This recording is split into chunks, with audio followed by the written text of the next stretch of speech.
G2K Jack, and with me is John Shelton. we're going to be your host for a weekly F&M wrap-up for G2K Games.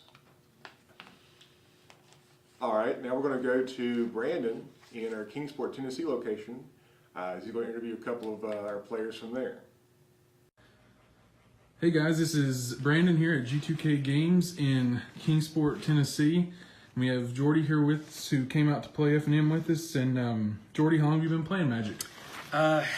It's a funny story.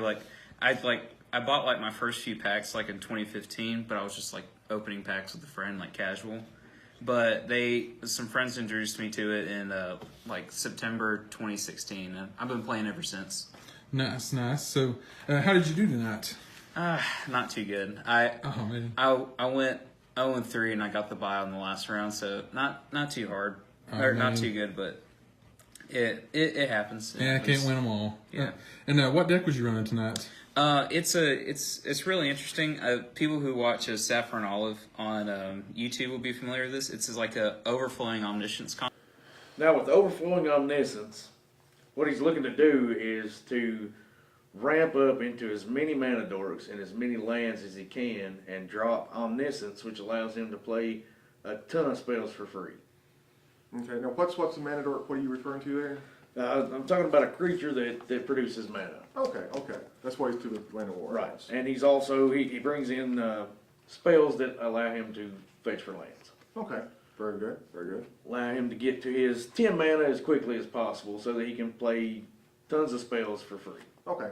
Combo, but I've put more of a creature emphasis on it, where he tried to do a mill strategy. Oh, yeah? So basically what happens is you try to ramp with Elfane Druid and Llanowar Elves, and your other two big ramp spells, it's Grow from the Ashes, Kicked here, get 2 lands, and also this gives you life gain against all the aggro decks out there. And then you have you have Chemist's Insight and Overflowing Insight to try to draw your combo. And basically you're ramping into Omniscience. That's your end goal. So Overflowing Insights for free, Chemist's Insights for free. So you dig through your entire deck till you have 2 Nexus of Fate left at the bottom. And that's where you cast your 4 Palaka Worms in the deck, 1 Tishana just to help dig through. And Nezahal, he's usually in the sideboard, but I put him in the main right now because there's a lot of control in this local meta. And then also River's Rebuke to wipe their board and just take infinite combat steps. Now, what I like about it is it works without Omniscience, but that's really what you're trying to get to. Nice. And what deck was the most challenging that you played against tonight? Challenging, it'd have to be it was that red-white aggro deck, I believe. Yeah. Someone made the Pro Tour version, the one that won, and it's hard to outpace it. Usually it comes down to, can I get to my Palaka Worm in time, or can I get to my River's Rebuke in time? It's a pretty simple matchup, but I just couldn't find it. He lost to red-white aggro. The problem being with red-white aggro is a lot of times it can eliminate an opponent by turn 4 or 5.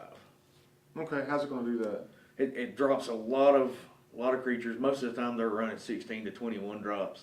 Mm-hmm. So on turn 1 it drops a creature every time. Turn 2, 2 creatures. So it has a lot of residual damage. It is continuously hitting you quickly.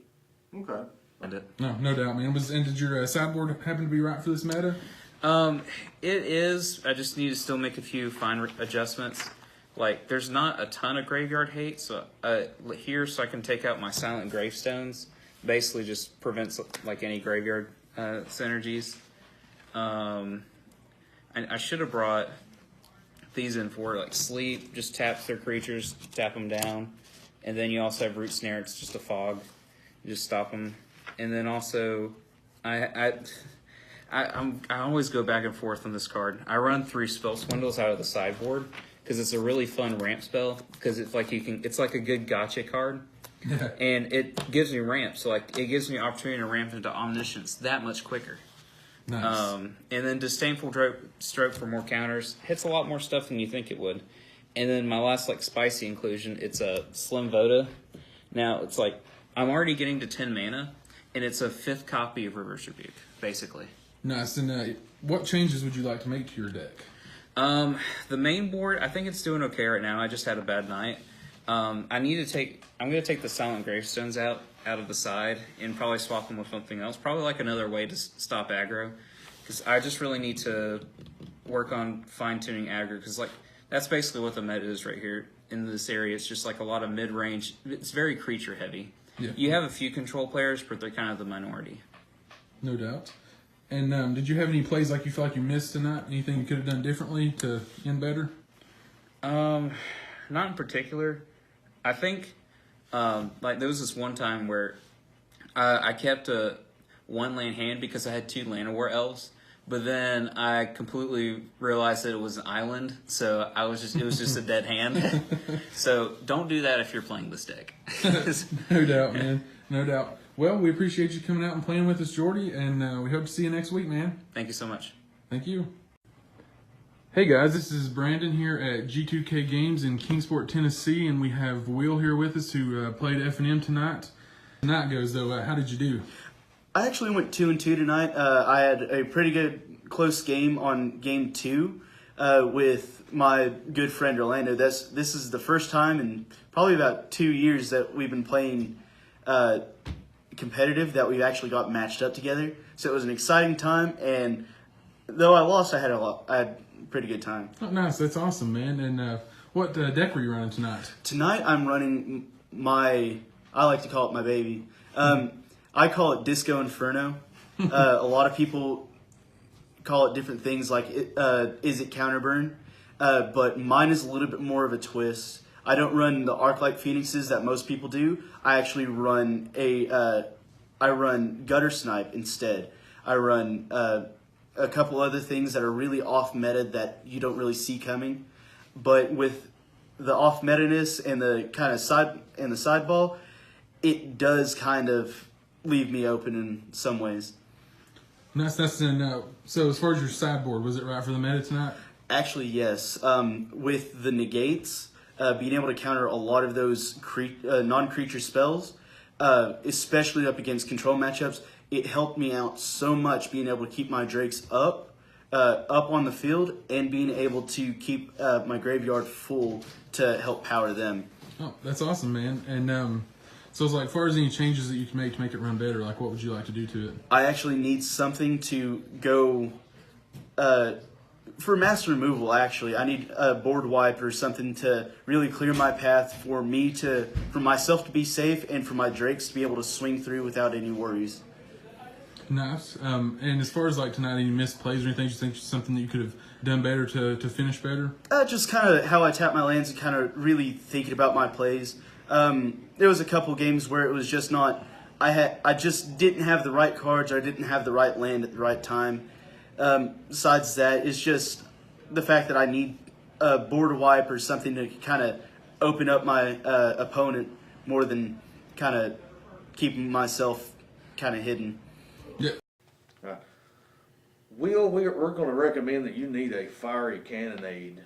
We don't think that you can play Counterburn without fiery cannonade. Okay.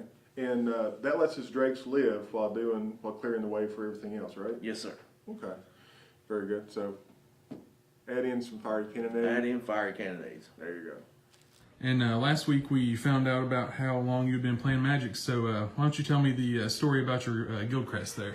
My guild crest is a picture that we actually drew whenever my friends and I were in high school for a kind of like a showing who our friend group was for the yearbook, and it just kind of stuck around.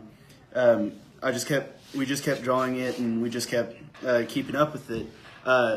Even on my letters home when I was in boot camp, I'd draw this on there, and it actually became such a part of my friend group's kind of dynamic that one of them said, "Hey, I want to get it tattooed on me because it means a lot to me." I said, "You know what? Screw it. Let's all get it tattooed on us." So each of us two of us have it on this arm, 2 of us have it on that arm, and it stays with us all the time.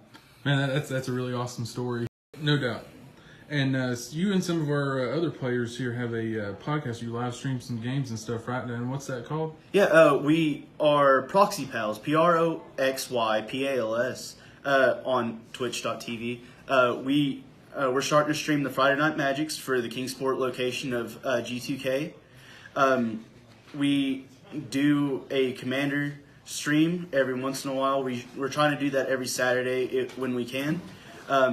It's just more of a casual thing. We're not trying to go super competitive with it, but if we can get up to the level of kind of just getting more views and making sure that a lot of people have good times, sending us stuff that like, hey, build this. If we don't have it, then I guess we'll proxy it. Yeah, no doubt. I like having that going on in the store, man. And I appreciate you coming out to play tonight, and I hope to see you next week. Yeah, thank you.